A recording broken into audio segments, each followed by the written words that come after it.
All right, we're back with episode 2 of Deepwater Podcast. Again, my name is Mando Villarreal. I'm the head coach at Deepwater CrossFit, and here I have Coach Brenda with us. Introduce yourself, Brenda. I am Coach Brenda, assistant coach at Deepwater. Do I just start from there? Yeah. Okay. So last one, episode 1, we had your sister Nicole, also Love her. coach at Deepwater CrossFit. Now we got the other sister, the other Cardenas sister, Brenda. So Nicole told us how she got into it. Tell me how you got into it. Of course. Go ahead. So I started, my fitness journey started with wrestling. Mm-hmm. Love it. Wrestled for 9 years, one of the hardest sports I've ever done. And after that, I touched on Brazilian Jiu-Jitsu for 2.5 years. And from there, I wanted to get stronger. I was having knee issues for the longest time. I was super inconsistent with my fitness and my nutrition. And every time I would see results, I would just plummet. And it was just like this on and off like cycle. Now, that real quick, do you think that was wrestling's fault, or you think that was just you maybe lost focus, or what do you think you were plummeting a lot during that time? I do think it was wrestling because I didn't know. I didn't really have a good relationship with food, so I didn't know what was good, what was considered actually good and healthy, Mm-hmm. and how to actually portion control and do things correctly, as well as like know what feels good in my body. Yeah. But I also think it was youth and wanting to, I could start something, but I had trouble being consistent with something, Mm-hmm. and I had trouble also finishing. And That's a hard one. Finishing something. yeah. It's very easy to start something, let's say jiu-jitsu, taekwondo, anything really, Mm-hmm. and actually sticking to that to the end, which obviously it's not the end goal to get a black belt, but you know what, a lot of people do see that as the finish line, a black belt. Yeah. And well, as you guys see in any martial arts, a lot of people do fall off, and Yeah. I think that's just in general just hard to stick with something, really. Yeah, and I think a lot of people, they have that goal, and once they reach that goal of I can, do 3 miles in 30 minutes. Once you reach that goal, people just tend to fall off. Yeah. And I think that also happened a lot too. Is like I would just fall off once I did that. Once I reached some of my goals. Mm-hmm. And so I did have a couple injuries. I had a knee injury specifically, and I was just so tired of it. And I wanted to gain some strength, and that's when I found CrossFit. And I heard a bunch of things about it. People were telling me, be careful, watch out. Right, yeah. Yeah, The you're gonna typical. get hurt. Yeah. Yeah, so I was just like, it's not for me, and it was one of the where I was living at that time in Washington. It was one of the gyms that was open, kind of secretly, right, Yeah. under the radar, while all the other gyms were closed during the lockdown. But we were still very clean and stuff like that. So that's kind of why I joined CrossFit, and I've loved it ever since. And going back to the COVID times, we actually opened Deepwater CrossFit during COVID. September 7th, 2020, during the COVID times. And I actually think I got lucky. By September 7th, I think everyone was just really sick and tired of being locked in. So when I opened up Deepwater, a little hole in the wall, Yeah. it got a lot of members. Yeah. And it kind of just picked up traction from there, Super actually. lucky, yeah. Yeah, super lucky, honestly. And you didn't have to follow certain procedures, or did someone check up on you? Well, because I know for us, there was, I forgot what title they had, but there was some guy that was taking photos of our gym and watching the members come in and come out. Yeah, and really Damn. tracking us. Yeah, really tracking No, us. we were really just a hole in the wall. We had 100 followers on Instagram. No one knew us. People knew of Deepwater because of me and what I've done, just in strongman here in the valley. Mm-hmm. And so a lot of people knew who I was, so that kind of spread. And people just wanted to get fit and just wanted to get out of their house, sign up at Deepwater, and just kind of, Yeah. kind of picked up a lot. And that was awesome for me. Yeah. And then another thing that was, I got lucky in aspects of ordering the equipment before everything went up in price or sold out. Yeah. So I had ordered the stuff at the end of 2019. Oh. And because I was ready to open. Yeah. But obviously it was such a big order thing. It took a long time to arrive. Yeah. So it didn't arrive till maybe March or April. Yeah, because March 16th, I think it was the day everything closed down. So that's when I was getting my stuff Wow. arrived. That's super Yeah, lucky. yeah, super lucky. So I got everything when it was still cheap. Yeah. Nothing was sold out. Yeah. And then obviously COVID happened, and then people started ordering fitness stuff online, the bikes. Which we know that none of that was ever actually used in people's houses. No. We know that for No, sure. no. Like a It's lot all of on them Marketplace, resold. Oh yeah. yeah, yeah. A lot of them is resold by now. Yeah, It just doesn't work out. that's okay. But going back to just CrossFit and so transitioning from wrestling to CrossFit, how was that?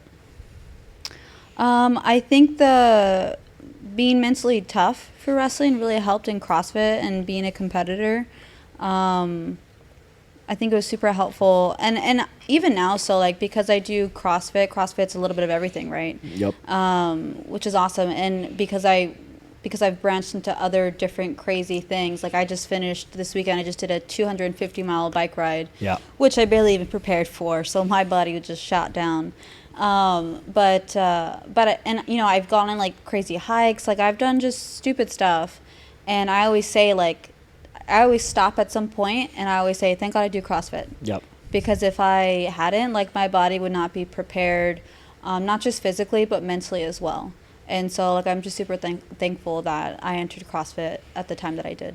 I know CrossFit is great because you do several different things. You do weightlifting, gymnastics, and cardio. Mm-hmm. We were talking about this the other day.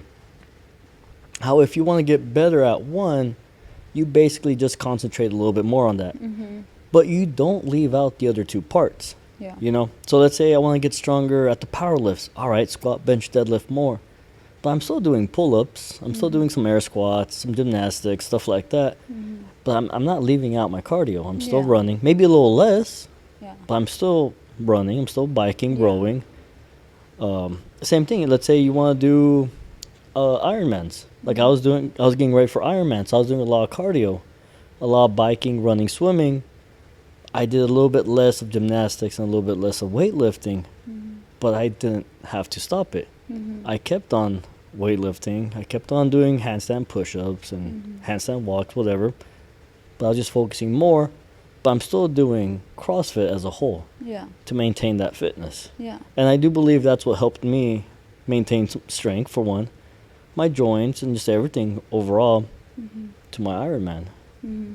Yeah, so. Well, and those are skills that you don't want to lose either, because you know how long it takes Yep. to gain those skills and strength. Like it just takes, and then endurance. Like it takes a long time, and so you don't want to lose them at all. Yeah. Yeah. Yeah, so I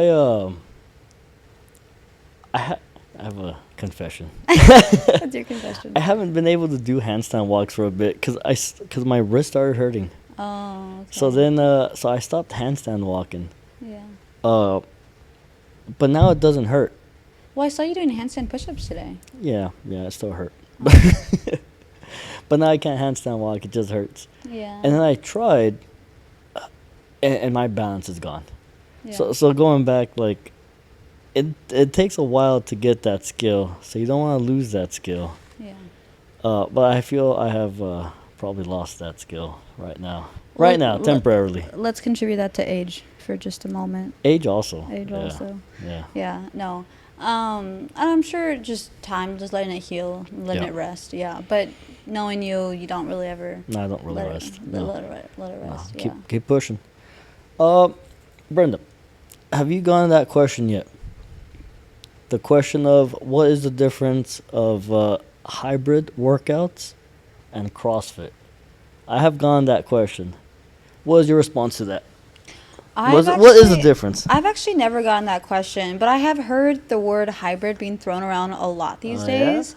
Yeah, like there's HIIT, I hear HIIT all the Yep. time. But I'm assuming like hybrid is like HIIT. Is CrossFit HIIT? No. Like it is, but it isn't. Yep. Like there are parts of it that can be considered like a HIIT, but CrossFit has Olympic weightlifting. It has bars. It has gymnastics, as we were talking about. A lot more skill. So it's not just your body weight. Four rounds of 15 reps. Yeah, like a Tabata. Like it's not like that at all. Yeah. So you've gotten that question. So what are your answers? What's your answer? So I have gotten that question. So the difference of hybrid, what I see very often is people weightlifting and running. Mostly that combination of actually powerlifting and running, to be specific. And that is hybrid. Yes, that's very much hybrid. Because you're doing both. You are lifting heavy and you're running a lot. So that's technically right, hybrid. But I guess we can say the difference is the gymnastics portion. Adding the gymnastics part into it. And so now, again, it's the weightlifting. It's the cardio. And the gymnastics portion. So that would be the general difference, right? I guess you can call it hybrid light. CrossFit light. Or diet CrossFit, we really. talked about this, diet CrossFit. Or diet CrossFit, really. Can I get a diet CrossFit with that Big Mac? and I like to call it diet CrossFit, not in a bad way, but because, skills are hard. Yeah. Skills take a long time to learn. It's not something you pick up just like that. Yeah. And I'm not saying that there's no skill in squatting properly on squatting like an 800-pound squat. There's a lot of technique that goes behind that, not just strength. But it's the same concept. It does take a lot of technique, a lot of skill to do that. But eliminating the gymnastics part, it's a form of CrossFit light, really. Yeah. I think it says a lot, too, about someone who's willing to work on that skill and work on that craft, because it does take a long time. And I think it really shows patience, but also athleticism too, because it's not easy, but if you work through it for a certain amount of time, and that's all, what's it called? Everyone's different. So that time could be different for everyone else. But it does show a more higher athlete, I want to say. But I want to say it's a better athlete. Yeah. Because obviously weightlifting is you stationary, moving weight around. You. Cardio was obviously cardio. But then the gymnastics portion is you moving around a certain object. I like that. I like that, yeah. So that body awareness that comes from the gymnastics actually really really enhances the athlete to be when you say that too, I could already imagine some members in my head trying to move their body in a certain way. They're like, what am I doing? Where do my hips go? Especially the kip. Oh yeah. Especially the kip. And I understand the kip is weird, but once you understand where your body is in space and time, it's just a hollow arch. Hollow arch, Yeah. And then you slowly start building that body awareness, and you start becoming better. Yeah. Then hanging leg raise. Yeah. Toes to bar. You start becoming better. Kipping pull-ups, muscle-ups. And now you're really moving yourself around the bar. Yeah. Instead of moving the bar around you. Yeah. I like that. And it really is athleticism. And it's beautiful to watch, too. If you look at the CrossFit Games, just these athletes just moving handstand walks on steps or over things. It's amazing. It's beautiful. Yeah. And then straight into a heavy barbell. Yeah. You add that heavy barbell in there, it's just... All right, quick question. So what do you think of those places that don't have a barbell and they call it a strength program? Those CrossFit diet CrossFit places. Yeah, you know what I'm talking about. Oh, yeah. We know. We won't say any names, but we know. So these places don't have barbells, claim to be strength programs. What are your thoughts on that? I think that's a lie. I think that's a lie. Yeah. You can't get strong without a barbell. You can't get strong without a barbell. That's what I said. And fight me. And more than likely, too, people are not progressive overloading. They're probably working with the same 15 pounds that they've been working for, months, years. Like, they're afraid to go heavy because for women they're afraid to get bulky. You're not gonna get that lean body that you want. You're not gonna gain muscle that you want either. You might burn the fat. Yeah. Like there's one where you there's a station in a certain place where you're punching the punching bag. Yeah. All right, you'll burn fat, Yeah. But like in CrossFit, what makes CrossFit superior is the measurable, observable, repeatable. Yeah. How do you repeat effort on the punching bag? How do you measure effort? Is it just you trying hard?